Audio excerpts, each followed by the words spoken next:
Chicken tacos should only be trusted to chicken professionals. That's where we come in. Introducing Zaxby's new chicken finger tacos. One comes with pico de gallo and creamy chipotle ranch.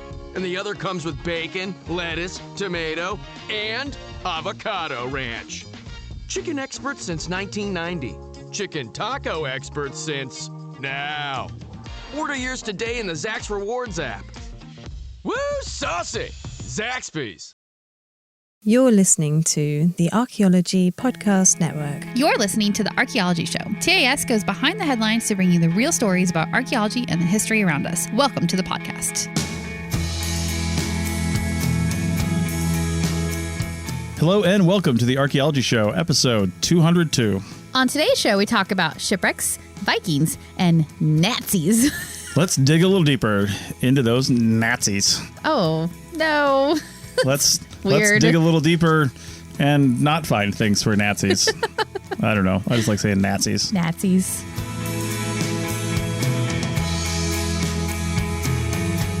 Welcome to the show, everyone. Rachel, how's it going? Great. It's early moving day for us. It's not like super early. Well, no, but we had to get up early to get everything ready to go. And now our last task is to get our recording done. Yeah, we're waking up for the first time. Well, for the last time at our first stop in Arizona, really. And we're going to be in the Southwest for a while, but we love the high desert area. You know, I mean, the Carolinas has like family and stuff, but man, even when it's cold in the Carolinas, it still feels a little humid. You know what I mean? Yeah. The air just feels different. It is. It's like heavier. Yeah. When you're here at, what are we at? We're at altitude. I don't know what altitude we're at because Siri's not going to show me. When I was doing experiments yesterday for work with my Aero GNSS GPS device, it was like 1,000 meters. So I don't know what that is in feet. That makes sense because I'm showing 3,225 feet on my Apple Watch Ultra. Yeah, that's about right because I think it's like about 3 feet for a meter approximately. So yeah, that's about right. So yeah, while we're sitting here in the crisp air of the high desert, ready to move over to Lake Havasu City for an event we're going to, which is a pretty cool little place if you've never been there. It's where the London Bridge is, which I feel like we should talk about that next week. Oh my gosh, we totally should. Yeah. Like a history of the London Bridge. That would be really fun. Yeah, because it's been torn down and replaced several times. And one of those times a rich dude was like, let's put it in Arizona. Because why not? All right. So speaking of things moving long distances. Right. Let's talk about shipwrecks. Yeah. So this is a story that has been developing for the last couple years, but I came across it for the first time and I really deep dove all the different articles about it that I could find. It's super interesting. So the title of this article, which is from the Smithsonian, we do tend to link to them a lot because they just do really good work. Yeah. But there's a couple links that we found to a couple different sources that are pretty good. But the Smithsonian one is called Archaeologists Recover 275 Artifacts from Mysterious Arctic Shipwreck. And you know, right when you open the article, first off, they've got this like geodesic tent over this entire operation. Yeah. And it's clearly heated in there because, I mean, they're wearing jackets and hats and stuff, but they're in the Arctic and it looks fine. They've got a floor on it. Yeah. They've cut a square hole in the ice that's probably 8 feet by 8 feet. Yeah. And they've got all their equipment and a crane to like drop stuff down in there. It looks like a really, really intense process to do this sort of archaeology. So I want a home like this. So they actually have a couple different methodologies they used in order to explore these shipwrecks and to recover artifacts from them. We'll cover that a little bit later in the segment. But the gist of it is that in May 1845, 2 ships under the command of Sir John Franklin set sail from England in search of the Northwest Passage, which is something that I think a lot of explorers were looking for at that time. And that would be the passage between the Atlantic and Pacific Oceans that doesn't actually exist, not in the way that they wanted it to. Not by sea. Yeah. There's too much ice. Too much ice. In about 100 years it might exist, but it doesn't now. Right. And they found out that it was too much ice because at some point during their quest, Franklin and his crew of 128 men mysteriously disappeared, never to be heard from again.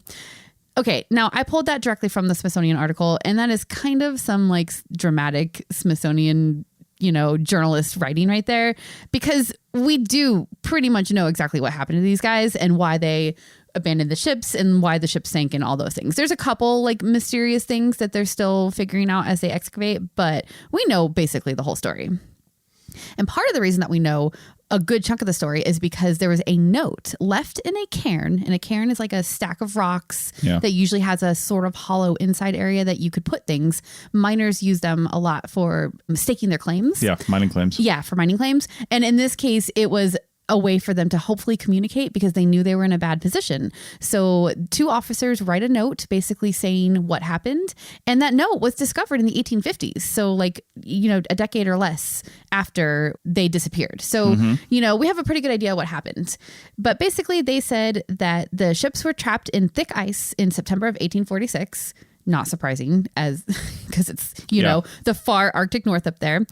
And then Sir John Franklin, the leader, he died the following summer.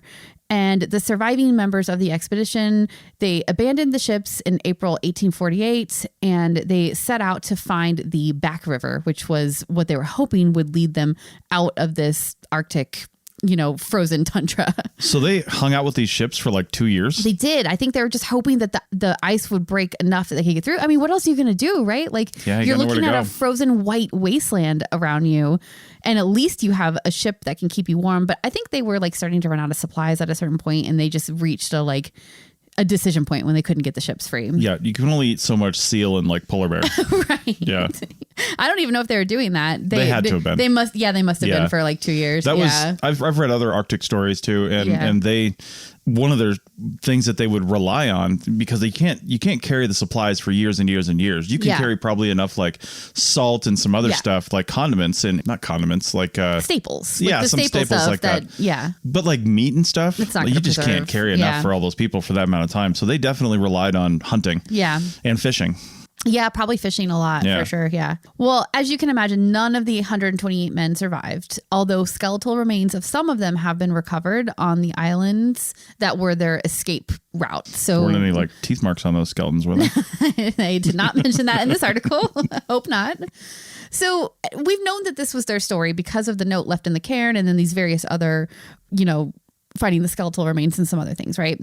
But nobody had ever found the ships until 2014. Archaeologists found the remains of one of the ships, the HMS Erebus, near King William's Island in Nunavut. Nunavut is Canada's northernmost territory. So they found that ship and they're like, okay, well, this is the general area we need to be searching. And so in 2016, they found the second ship, the HMS Terror. And I actually saw varying reports on this. One of the articles said that they were 30 miles away from each other, and another one said they were 90 miles away from each other. So I think a lot of difference. It's a lot of difference. I think there was some misreporting somewhere that got like iterated through some articles. So, and I wasn't able to find good true source that said exactly which one it is. The point is, it doesn't really matter. They weren't together, and they were far enough apart in both circumstances that you're like, why are these ships so far apart? Yeah, the Erebus was found in much shallower water. Yeah. So they figured that one was a little more vulnerable and subject to destruction, even more so than it had been over the last 150 years. Yep. So they began excavations on that one first. And before the pandemic began, the excavations in the 2019 field season found 350 total artifacts that were cataloged. Yeah. That's pretty cool. And they included a extremely well-preserved silver wire officer's epaulets. They're really cool. There's pictures of them in one of the articles that we linked to. You can go see. But they're really neat to see because you can imagine them just like sitting on some poor lost soldier's shoulders. They also found a hairbrush and a blue and white dinner service and a lead stamp marked Ed Hoare. And that might be my favorite piece because Edmund Hoare was the captain steward that is well known and well documented. And he would have used that stamp to mark his belongings, basically. That's cool. Yeah. Now, of course, they went on pause for 2 seasons because of the pandemic. Basically, everybody did. And this year is the first year that they were really able to get back to it. And they had another really successful field season and brought up 275 more artifacts.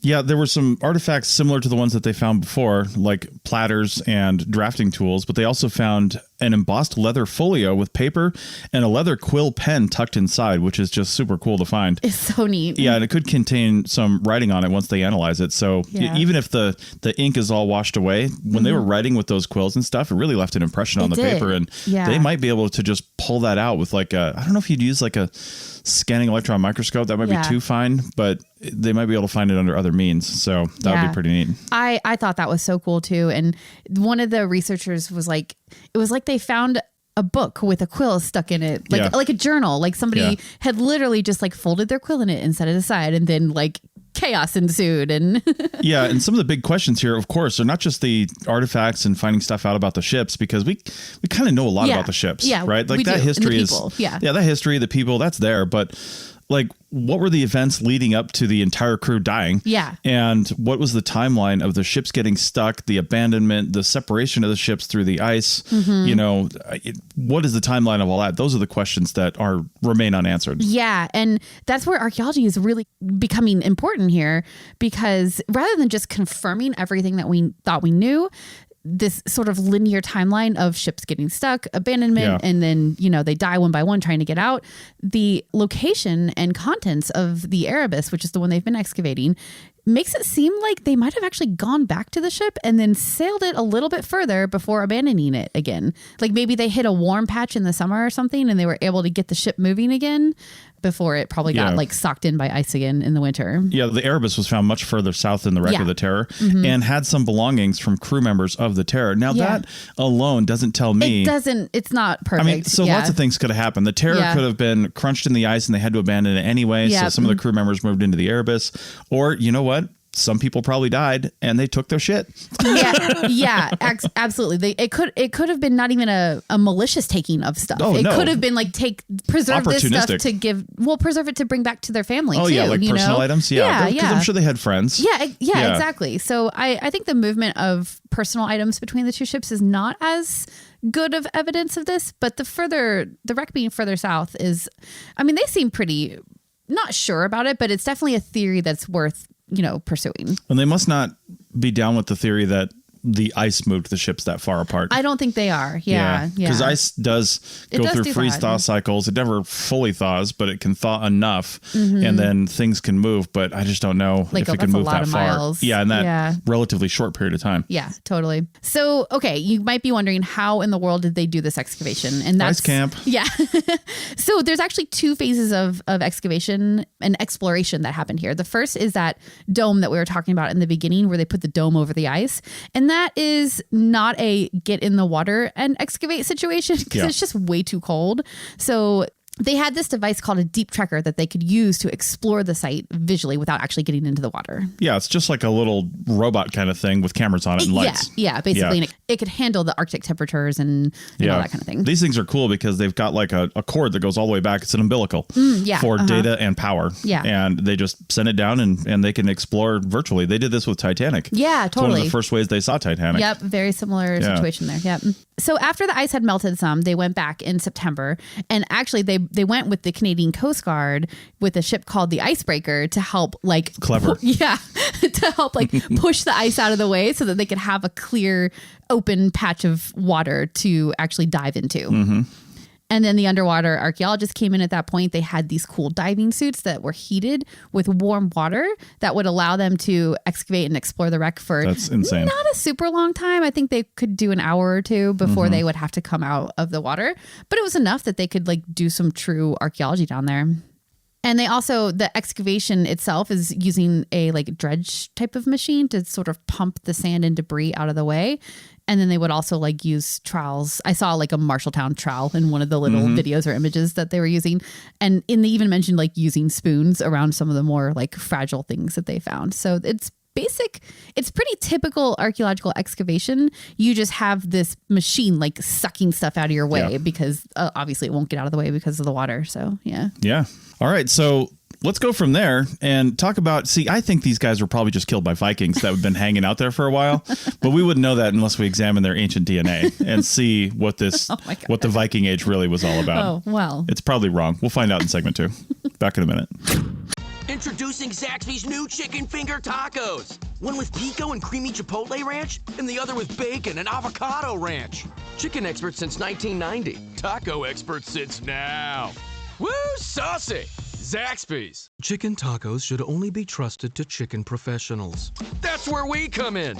Introducing Zaxby's new chicken finger tacos. One comes with pico de gallo and creamy chipotle ranch. And the other comes with bacon, lettuce, tomato, and avocado ranch. Chicken expert since 1990. Chicken taco expert since now. Order yours today in the Zax Rewards app. Woo, saucy! Zaxby's. Welcome back to the Archaeology Show, segment 2, episode 202. I almost forgot how we do this. It's like you've never done this before. I know. I think it's because I'm haunted by the next article and the image that shows up in the Wall Street Journal article right off the top. It's just like a face and teeth looking at me. Yeah. Let's talk about it. Yeah. It's a good, it's one of those images where you're like, was that a good idea? But I guess it's clickbait.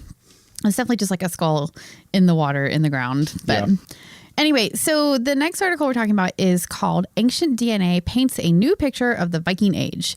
And I actually pulled this out of the Wall Street Journal, which I thought was kind of weird. But, you know, they write articles on all kinds of things these days. And it was a really well-written article. And they also linked back to the original open access paper in Cell, which I read parts of that too. It's pretty dense, as those types of papers usually tend to be. Well, it's an academic journal. Yeah, but there's some really cool figures in there. The lead author is Ricardo Rodriguez Varela, but literally there were like 20 different authors listed on the page. There are so many people that were involved in this study. So really cool to see that many people like collaborating together. So what this was about is that obviously we know Vikings, they were explorers, right? They were the first to reach 4 different continents, including Europe, Asia, Africa, and North America. They exchanged goods, technology, culture. And as you might expect, for people who are traveling around so much, they also exchanged genes. Yeah. The researchers looked at ancient DNA spanning 2,000 years of Scandinavian history from remains to piece together a comprehensive look at the movement of peoples into the region during the Viking Age. It's pretty much my ancestors. Yeah, they are. Yeah, totally. Yeah. Like Finland was part of the whole study. area. Yeah, for sure. Like Denmark is really where Vikings come from. Like Denmark is kind of like it's all of it. It's all of it, but Denmark is like Vikings, like solidly. But Vikings obviously inhabited a lot of the rest of it. They're considering Scandinavia in general as being the Viking area. Well, when you go back this far. Yeah, you kind of have to. Yeah, so they're looking at Norway, Sweden, Finland, and probably some Denmark and some of those areas as well. Right. But the study that was published in Cell, they looked at nearly 300 ancient human genomes, trying to establish the ancient genetic history, basically. Yeah. 48 of the ones that they looked at were new, and then 249 were from previous studies, which is why I think there were so many different authors listed in the papers, because they were pulling in data from a lot of previously done studies as well. Right. And the interesting part is that the study revealed how the prevalence of genes from 3 regions, the British and Irish Isles, which would have been like east of the region that they're talking about. Sure. The Eastern Baltic, of course, which would have been on the other side, and then Southern Europe, which is kind of on the south end of the Scandinavian area. It really varied across time and space what the prevalence of these genes were in the population. And that actually makes sense, because if you subscribe to the out of Africa theory of human evolution and population across the world, basically from the first humans in Africa, spreading up into that corner, it wouldn't have been like a group of people. It would have been migrations at different times from different directions, coming across what's now Russia and then coming up through Europe and once, seafaring technology coming in different ways. So it's not surprising that the genetic diversity is pretty big. Yeah, for sure. But there was like some pretty surprising things that came out of this study. Like, obviously we know that the Vikings expanded out, but what we didn't realize is how much was coming into Scandinavia from these explorations that they were doing. Yeah. And some of that movement back to the Scandinavian region can be explained by the Vikings taking slaves, obviously. And even more so than that, they're able to like drill down into that and see that it was primarily females and female DNA that they're finding that was moved into Scandinavia. So it seems like they preferred to take women and girls as slaves. I mean, that fits with every movie about Vikings I've seen. It does. So I guess some stereotypes are correct. Indeed. So the genomes of these 300 individuals, ancient individuals, they were compared with modern day Scandinavians because they got this good like snapshot of the genetic diversity from the ancient peoples, and they wanted to see how that compared with what Scandinavia looks like today. Yeah. And this is what I thought was super interesting. And you can go see a heat map in the Cell article because it really visually shows you what has happened to the genetic diversity in those areas. But there's a notable decline in the Baltic and British Irish ancestry among Scandinavians after the decline of the Viking age. Yeah. So where you had populations coming in, genetics coming in from populations on the east and west side of this area, it kind of just like filters away. And yes, you see north-south movement, but you don't see a whole lot coming in from the east and the west. Yeah. That also does kind of make sense when populations start to get more secure, and then they start, maybe either fewer people move in because they're like, let's just take them out, or the people that do move in are selected by this population on who they're going to let in. So and that kind of feeds into one of the theories is that the people who came in as slaves just didn't have the opportunity to start families, and therefore they didn't have the opportunity to contribute their genes to the overall population. And that might be why you don't see as much from those people who would have come in as slaves. Yeah, that makes sense. So there is one thing to keep in mind with this research. The researchers acknowledge that it could be skewed in one really important way. And that is that Vikings primarily cremated their dead. And that will effectively destroy the DNA. Yeah. Like, it's gone. Yeah, even if you got bits of bone, it's basically useless. Yeah, like you're not going to be able to pull DNA from a 2,000-year-old burnt bone. Like, that would be really unlikely. So the burials that they're getting this data from, they're uncommon. They're the type of burials that they don't get very often. Sure. There's sailors from the sunken ship, which is what that image is at the top of the article. There's a village that was excavated that was probably massacred in some kind of an attack, and it was just like left that way. So, which is crazy in itself. Yeah, or maybe they like put all the bodies together somewhere, but either way, they weren't dealt with in the normal like Viking procedure. Yeah. And there's been other ones that are just not normal. And so what happens when your main pool of people is from a not normal section of population? It might not represent the population as a whole. So there's a chance that it's skewed from that perspective. All right. Well, that was kind of a short one, but the cool thing about this is there's a handful of articles that wrote about it. We've got a link to the original article that was written in Cell. Is that like Cell Biology? Yeah, I think Cell? so. I think Cell is CELL, but yeah, I think it's a... But I thought there was a journal of Cell Biology, but maybe this is just Cell. Maybe it's different. Anyway, either way. Yeah, I don't remember. We'll link to it. Check it. It's open access. It is. It's open access. So you can read the whole thing. It's publishing really good material on the website. I kind of poked around the website a little bit. It looks like it's pretty good. So cool. Yeah. The's nothing about ancient civilizations that seeded the whole entire planet or anything? No, didn't see anything like that. That's No crazy. mention of aliens in any articles. I wonder why there wouldn't be. Yeah, you think there'd be genetic evidence of that. All right. Not so much. Anyway, let's take a break, and on the other side, we'll see what the Fekin Nazis got wrong this time. Back to school savings are officially in session at Tanger Outlets. Shop the latest school styles with an extra 25% off during Tanger Style, our biggest sale of the season, now through August 25th. Plan your trip at tanger.com. Introducing Zaxby's new chicken finger tacos. One with pico and creamy chipotle ranch, and the other with bacon and avocado ranch. Chicken expert since 1990. Taco expert since now. Woo, saucy! Zaxby's. Welcome back to the Archaeology Show, episode 202. This is the third and final segment. And as I mentioned, we're going to talk about what the Fekin Nazis got wrong. And this article is titled, How Nazis Whitewashed a Shaman's Prehistoric Remains. And it was written by Christine Lenin. We'll try to find some other sources. I don't have any right now as we're recording this, but we'll see if we can find something that is a little more definitive. However, most of this comes from a book that we'll talk about later. So we'll talk about that. But anyway, the backstory is what was called the shaman of Bad Durenberg, and that's just B-A-D, Bad Durenberg, I don't know what that translates to, was discovered in Eastern Germany in 1934. At that time, the Nazis were like actively doing archaeology. So there's a little bit of truth to Indiana Jones. Right. They really were digging up relics. And what they were trying to prove with all this digging was that their Aryan ancestors have always lived in Germany. They had this whole thing with like the 1,000-year Reich, and they needed proof of it. And they were taking anything they possibly could. They were trying to prove that what they were doing was okay and the way things should be. Therefore, let's murder all the people that don't physically look like us or in some other way don't fit into the ideal that we're creating for our society. Right, because they kind of forgot that even if, white-skinned, blonde-haired, blue-eyed people had lived in Germany for the last 1,000 years, if that were actually true, that doesn't mean other people can't live there. Right. Come on. That's still not like proof and justification. Right. But anyway, they took those remains and attributed them to what they called the original Aryan, and they called him a rich man because of some of the grave goods that they were found with.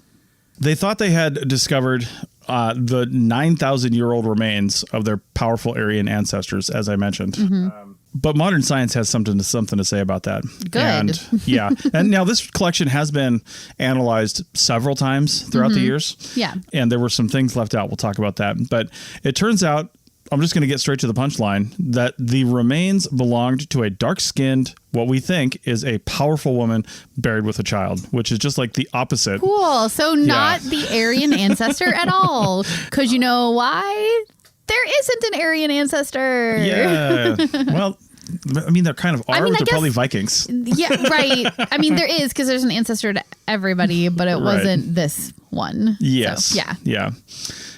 And, you know, nobody ever points out that, like, Hitler had black hair. You know, I know. Let's talk about that for a minute. And I think he had dark eyes too. He just he just created an image, and it didn't matter that he didn't fit into it. Yeah. Anyway, what they think was she was a female shaman from about the Mesolithic era, which the whole Mesolithic era dates from about 9,500 to 4,500 BCE. Archaeologists Harold Muller and Kai Mikkel wrote a book called The Riddle of the Shaman, Journey into Our Past, which was published in October of 2022. Oh, okay. So this is recent stuff that's come out now. Cool.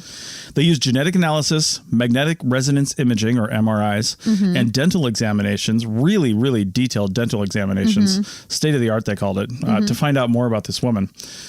Now, a little bit about shamans. We'll back up here for a second.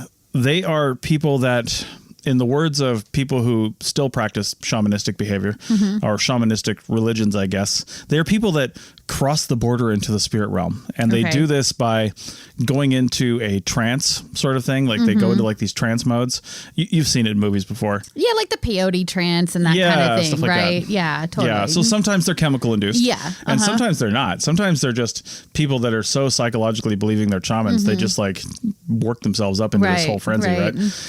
And so shamanism by some is considered the first human religion. This ancestor deity, or not the ancestor deity, but this like somebody who can communicate with the ancestors, who inhabits or has inhabited them, animal spirits, things like that. So, I mean, it kind of fits with what we know about early ritual practices for many different ancient cultures around the world, that would be sort of the first way that they were exploring something larger than just themselves on this planet. Yeah.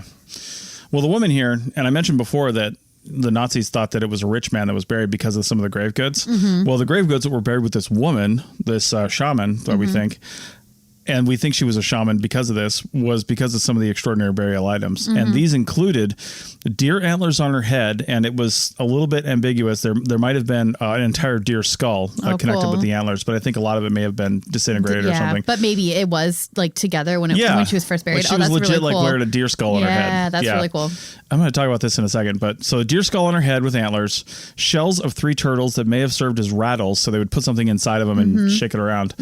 And that would have been used in shamanistic rituals, and numerous pierced animal teeth that may have been worn as pendants. Now, like you saw somebody walking down the street like that today, you'd probably cross over to the other side. Right. Be a little concerned about the animal bone or animal teeth jewelry. Right. Yeah. But that goes to how we treat people like that today.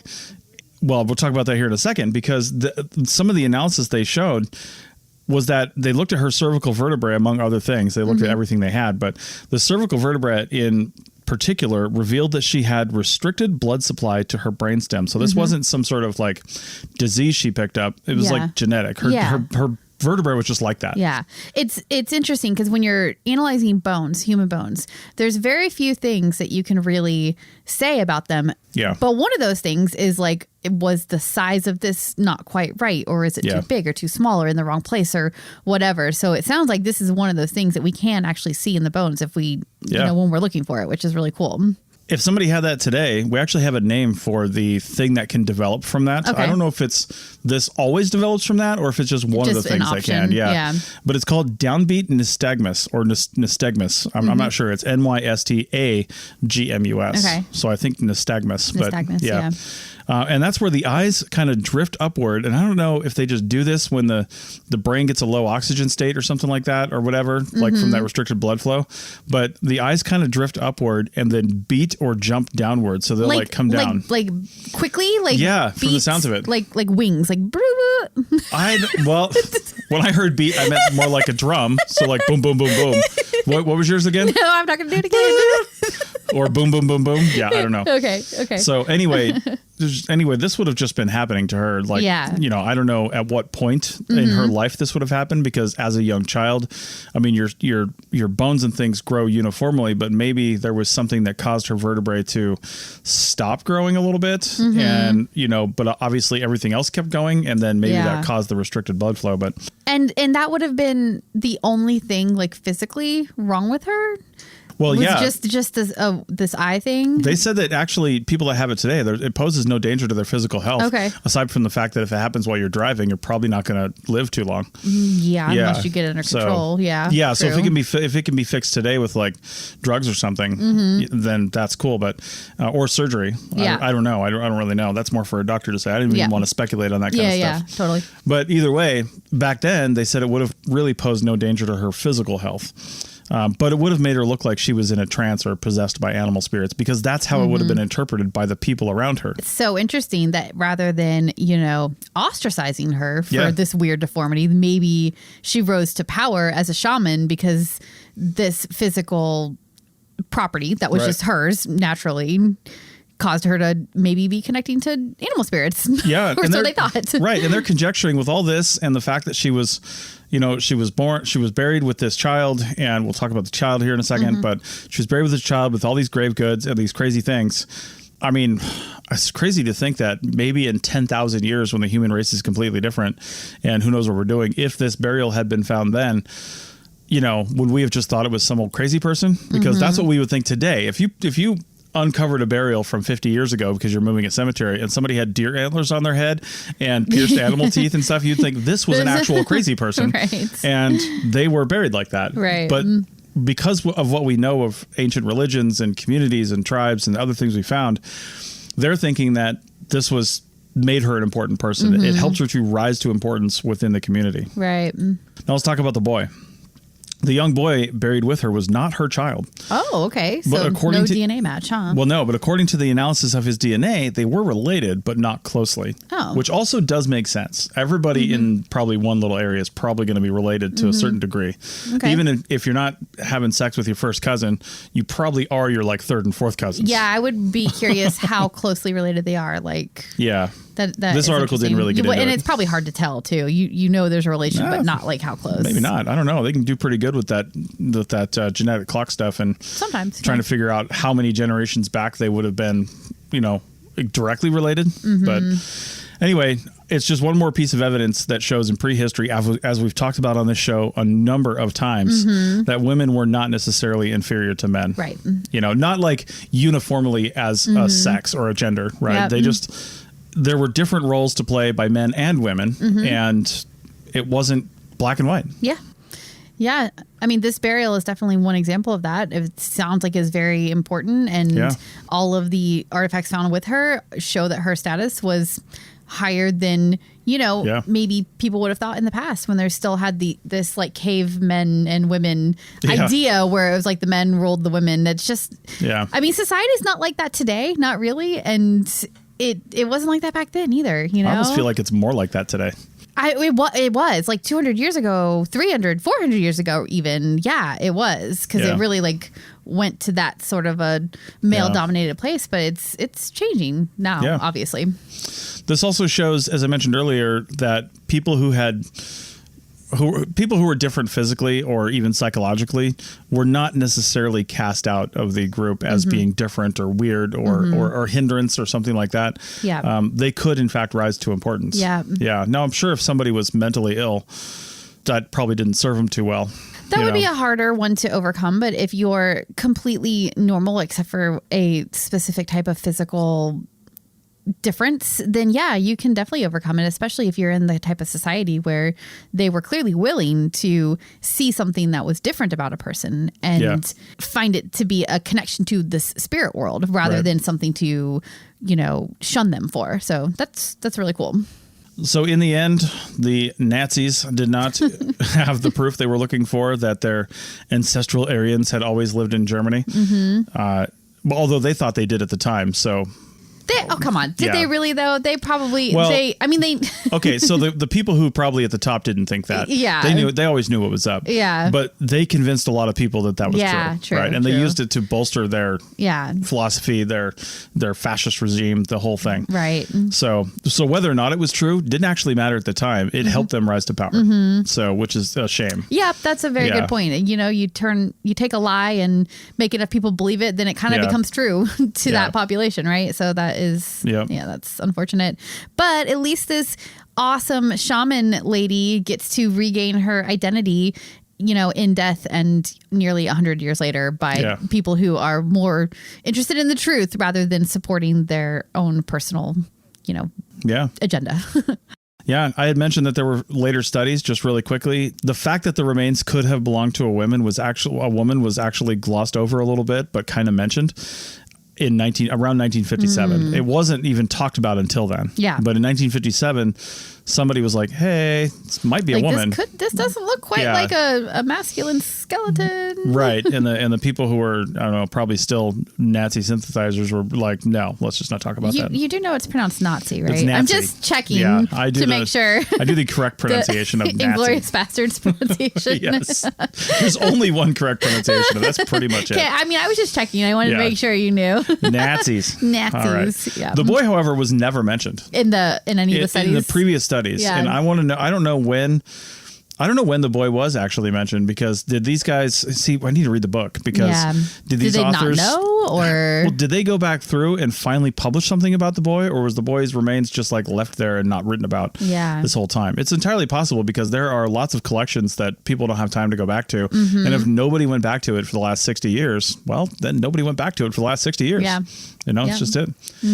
The find was quoted as being the dream find of the Nazis, because it was old and they thought it was a rich man and just assumed it was, fit their profile. But it turned out, in the author's words, to be the nightmare of all Nazis. Well, that is a note to end this podcast on right there. And I think we'll do it. See you next week. Bye.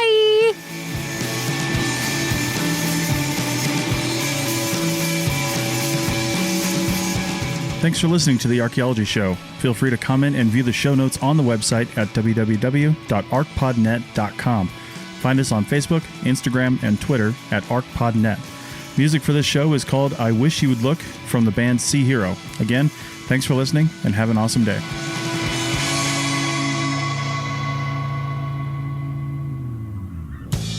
This episode was produced by Chris Webster from his RV traveling the United States, Tristan Boyle in Scotland, DigTech LLC, Cultural Media, and the Archaeology Podcast Network, and was edited by Chris Webster and Rachel Roden. This has been a presentation of the Archaeology Podcast Network. Visit us on the web for show notes and other podcasts at www.arcpodnet.com. Contact us at chris@archaeologypodcastnetwork.com. Chicken tacos should only be trusted to chicken professionals. That's where we come in. Introducing Zaxby's new chicken finger tacos. One comes with pico de gallo and creamy chipotle ranch. And the other comes with bacon, lettuce, tomato, and avocado ranch. Chicken experts since 1990. Chicken taco experts since now. Order yours today in the Zax Rewards app. Woo, saucy! Zaxby's. People are driven by the search for better. But when it comes to hiring, the best way to search for a candidate isn't to search at all. Don't search, match with Indeed. The hiring process can be slow and overwhelming. Simplify hiring with Indeed. Indeed is your matching and hiring platform. With over 350 million global monthly visitors according to Indeed data, and a matching engine that helps you find quality candidates fast. Ditch the busy work. Use Indeed for scheduling, screening, and messaging so you can connect with candidates faster.